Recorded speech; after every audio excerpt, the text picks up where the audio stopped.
Oi meu povo, tudo bem com vocês? Sejam todos bem-vindos ao meu canal, ao seu canal, ao nosso canal. Bom meu povo, hoje eu vou trazer para vocês um caso que ficou muito conhecido na mídia por ser um caso que durou muitos anos. É um caso de sequestro. O caso de hoje é da Natasha Campucci. Bora começar nosso caso? Vem comigo! Natasha Maria Campucci nasceu em 17 de fevereiro de 1988 em Viena, na Áustria. Filha de Ludovic Kutt e Brigitta Cierne, Natasha dizia que sua mãe não era muito de demonstrar emoções nem sentimentos. Ela dizia que sua mãe não tolerava nem fraqueza nem vulgaridade. As duas nunca se deram muito bem. Já sobre seu pai, ela dizia que ele era uma pessoa muito alegre, brincalhona e muito divertida. Natasha tinha duas irmãs mais velhas, filhas do primeiro casamento da sua mãe. Suas irmãs a tratavam como um bebê, afinal ela era a filha caçula, né? Então, com isso, as suas irmãs brincavam de dar banho, dar comida na boca de Natasha e diziam que elas estavam se preparando para o futuro. A mãe da Natasha engravidou da sua primeira filha aos 18 anos. Com isso, ela teve que trabalhar muito e amadurecer muito rápido para poder cuidar das suas filhas. Afinal, ela havia se separado do primeiro marido. No dia 2 de março de 1998, a Natasha conseguiu convencer a sua mãe para que ela deixasse ela ir até a escola sozinha naquele dia. Ela queria muito ir para a escola sozinha naquele dia. Afinal, a sua casa ficava muito próxima da escola, então achava-se que não teria nenhum perigo ela poder ir até a escola sem ninguém acompanhando naquele dia. Porém, um pouco antes dela sair de casa naquele dia, ela e a sua mãe haviam brigado, discutido. Com isso, a Natasha não havia se despedido como de costume da sua mãe. Como era de costume, ela dava um beijo, abraçava a sua mãe, sempre dizia que a amava. Porém, naquele dia, nada disso aconteceu. Por terem brigado, a Natasha simplesmente pegou a sua mochila e o seu casaco e foi em direção à escola naquele dia. Depois de andar algumas quadras, a Natasha viu um homem de cabelos castanhos e olhos azuis encostado numa van branca. Segundo ela, esse homem estava distraído, olhando o movimento da rua. Foi aí que ela pensou se deveria continuar andando por essa rua ou talvez mudar de direção. Foi então que ela decidiu continuar na rua e quando ela se aproximou da van, o homem simplesmente abriu a van, agarrou ela e a jogou para dentro. Logo em seguida, ele entrou dentro do carro e saiu com a van dali.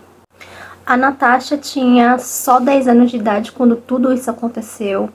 E ela conta que na cabeça dela, ela estava gritando o tempo todo pedindo por socorro. Porém, como ela estava em estado de pânico, em choque, em nenhum momento a voz dela saiu.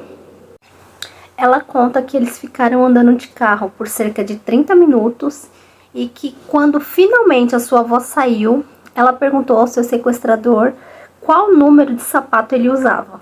Pois ela lembrou que nas reportagens que ela assistia, era muito importante as vítimas saberem um pouco mais sobre as características do seu sequestrador para poder passar para a polícia, né, caso conseguissem se salvar. Depois de 30 minutos dirigindo, eles finalmente chegaram em uma casa amarela no nordeste de Viena. Ao chegarem na casa, ele levou a Natasha para um porão que era bem pequeno, bem minúsculo, parecendo realmente um cativeiro. A entrada ficava atrás de um armário da cozinha e quando descia as escadas havia uma porta enorme de concreto que pesava mais ou menos 50 quilos. O local cheirava muito mal, tinha uma beliche, uma pia e um vaso sanitário. Com apenas 20 passos, a Natasha conseguia andar por todo o local, de tão pequeno que era. O local era a prova de som, então não importava o quanto a Natasha gritasse, falasse, pedisse ajuda, ninguém iria ouvi-la. Nos primeiros dias de sequestro, a Natasha ficou presa em seu cativeiro sem sair dali para nada.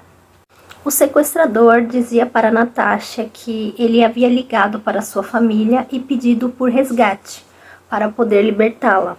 Porém, ele dizia que a sua família havia se negado a dar o dinheiro e que eles não estavam nem aí para ela. Ele sempre repetia isso, querendo que a Natasha realmente acreditasse que ninguém se importava mais com ela.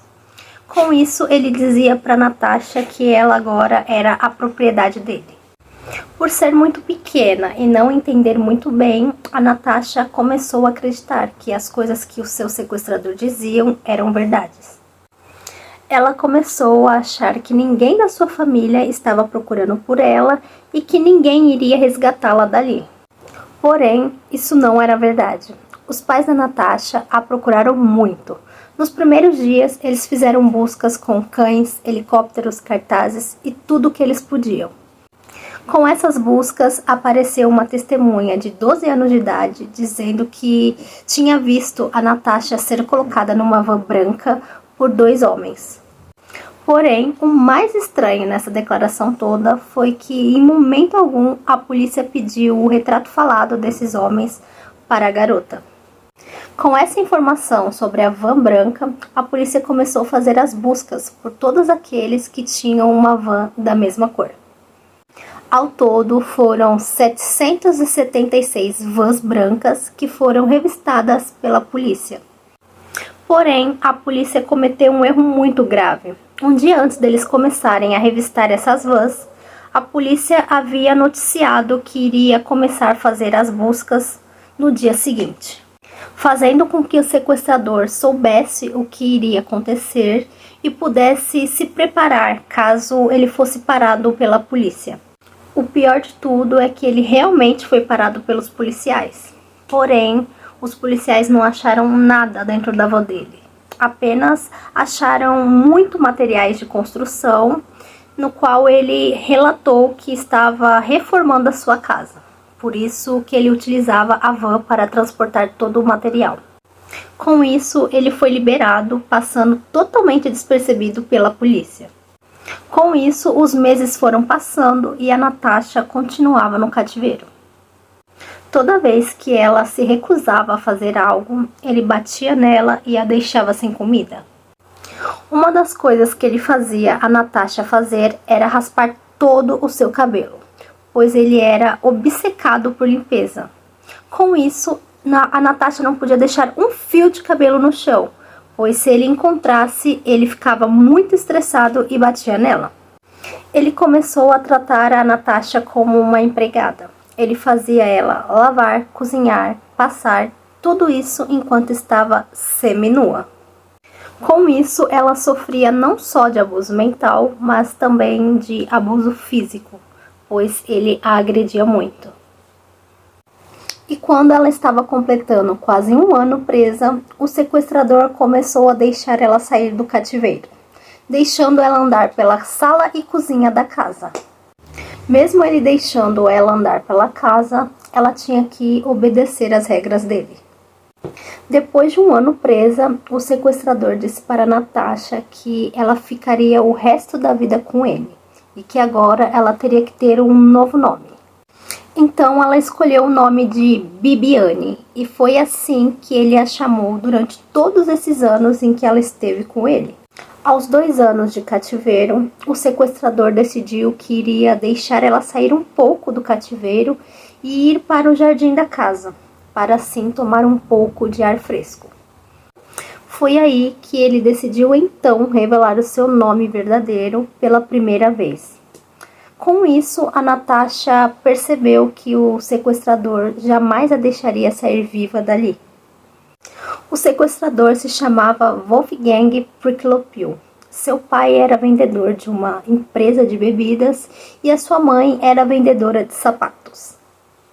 Ele trabalhou como assistente técnico de computadores na empresa Siemens e a casa onde ele manteve a Natasha tinha sido do seu avô.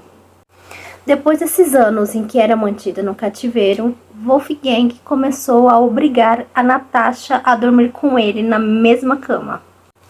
E quando ela se recusava, ele a algemava na cama e a fazia dormir com ele. A Natasha nunca falou se sofreu ou não algum abuso sexual por ele, mas assim, esse é um assunto que realmente ela se nega a falar e com certeza é um direito dela, né? É algo que só cabe a ela, se ela quer falar ou não, divulgar, porque é algo muito pessoal. Ela passou por várias situações difíceis, constrangedoras, então esse realmente é um assunto que só cabe a ela. Depois de um tempo, finalmente Wolfgang decidiu deixar a Natasha sair com ele de casa, depois de anos presa. Então ele conseguiu fazer com que ela saísse de casa mais ou menos umas 3 vezes. Mas antes de saírem de casa, ele ameaçou ela, dizendo que se ela tentasse fazer algo, ele daria um tiro na cabeça dela e depois se mataria, pois ele não tinha nada a perder. Conforme os anos iam se passando, ele continuava a tratando muito mal. Porém, em alguns momentos, ele não era tão ruim assim com ela. Às vezes ele trazia presentes para ela, comprava roupas novas, comprava alguns livros para que ela lesse e também estudasse. Ele começou a deixar ela ver TV, começou a deixar ela almoçar com ele e não lá no cativeiro. Ele começou a ensinar a matemática para ela, para que ela não deixasse de estudar e nem de aprender. Já no dia 23 de agosto de 2006, a Natasha já estava com 18 anos. E ela estava no quintal com Wolfgang lavando a van branca. Até que o telefone dele toca e, por conta do barulho do aspirador de pó, ele se afasta para atender o telefone e entra para dentro de casa. E com isso, a Natasha acaba ficando sozinha no jardim pela primeira vez. Em questão de segundos, a Natasha abre o portão e começa a correr muito rápido. Após correr algumas quadras, ela encontra um grupo de pessoas e avisa que ela era a Natasha Campucci, que ela havia sido sequestrada e que ela precisava ligar para a polícia. Porém, nenhuma dessas pessoas que estavam no grupo deram ouvidos a ela, simplesmente a ignoraram. Com isso, a Natasha continuou correndo. Ela pulou algumas cercas no intuito de pedir ajuda para alguma casa, alguém que estivesse por ali, mas até então ela não conseguiu. Até que ela viu uma senhora na janela que estava assistindo televisão. Então ela começa a gritar, ela começa a pedir por socorro, ela começa a dizer que ela é a Natasha Campucci, que ela havia sido sequestrada e que ela precisa ligar para a polícia, que ela precisa ser socorrida antes que o seu sequestrador a ache. Porém, essa idosa tinha 71 anos e ela simplesmente fala para Natasha que não é para ela estar ali, que dentre várias casas na cidade, por que ela estava incomodando logo a dela. E que era para ela simplesmente sair do seu gramado, senão ela ia chamar a polícia. Gente, como pode, numa situação dessa, em que você é sequestrada por anos, no momento em que você consegue fugir para pedir ajuda, a pessoa simplesmente ignora tudo que você tá falando, não liga e simplesmente fala que você não tem que estar ali? Ai, gente, simplesmente é revoltante, de verdade. Com isso, 2 policiais chegam lá onde a Natasha está. Eles pedem que ela coloque as mãos para o alto, começam a fazer várias perguntas para ela, e em seguida a colocam dentro da viatura e a levam para a delegacia. É nesse momento que finalmente o sequestro termina. Depois de exatamente 3.096 dias, a Natasha está livre do seu sequestrador. Em seus primeiros dias solta, ela ficou na ala psiquiátrica para crianças e adolescentes do hospital, sendo cuidada por vários médicos. Por conta de nunca sair de casa e nunca tomar sol, a Natasha estava com falta de várias vitaminas em seu corpo e precisava repor todas elas. Com isso, ela ficou no hospital, sendo vigiada e cuidada pelos médicos. Depois de 2 semanas, a Natasha deu a sua primeira entrevista para um jornal, que fez um acordo com ela, dizendo que eles venderiam essa entrevista para qualquer outro jornal do mundo que quisesse a sua entrevista. Afinal, a essa altura, todo mundo conhecia o caso. Então ela aceita esse acordo e diz que todo o dinheiro da entrevista seria dado para ela. Cerca de 120 países compraram a entrevista dela. E todo esse dinheiro que ela arrecadou, grande parte foi doado. Porém, mesmo assim, existiam pessoas que criticavam o fato dela estar ganhando dinheiro com toda essa situação. Após tudo isso, a Natasha teve um reencontro com a sua família, onde todos ficaram felizes em revê-la. Porém, hoje em dia eles não se dão muito bem. Já o Wolfgang, no mesmo dia em que a Natasha conseguiu fugir, ele foi até a casa de um amigo que aparentemente ele gostava muito e confessou para esse amigo que ele tinha sequestrado uma garota anos atrás, que era a Natasha Campucci, e que ela havia conseguido fugir.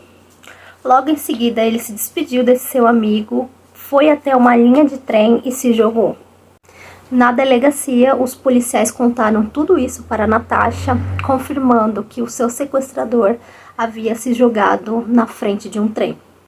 Logo em seguida, a Natasha começou a chorar, pois na cabeça dela, apesar de tudo que ela tinha vivido, ele era a única pessoa com quem ela tinha convivido todos esses anos. Com isso, mais uma vez, a Natasha foi atacada pelas pessoas que não acreditavam que ela estava chorando pela morte do seu sequestrador. Muitas pessoas então começaram a dizer que a Natasha sofria de síndrome de Estocolmo, que é quando a vítima se apaixona pelo seu sequestrador. Porém, a Natasha afirma que jamais gostou do seu sequestrador. Depois de 2 anos, a Natasha escreveu um livro contando em detalhes toda a sua história. Também tem um filme que foi inspirado na vida dela, com o mesmo título do livro. Bom, meu povo, esse foi o nosso caso de hoje. Espero que vocês tenham gostado, tenham curtido. Não esqueçam de curtir, comentar e compartilhar. Se vocês gostaram, por favor, deixem aqui nos comentários para eu saber tudo o que vocês acharam do nosso canal, do nosso caso.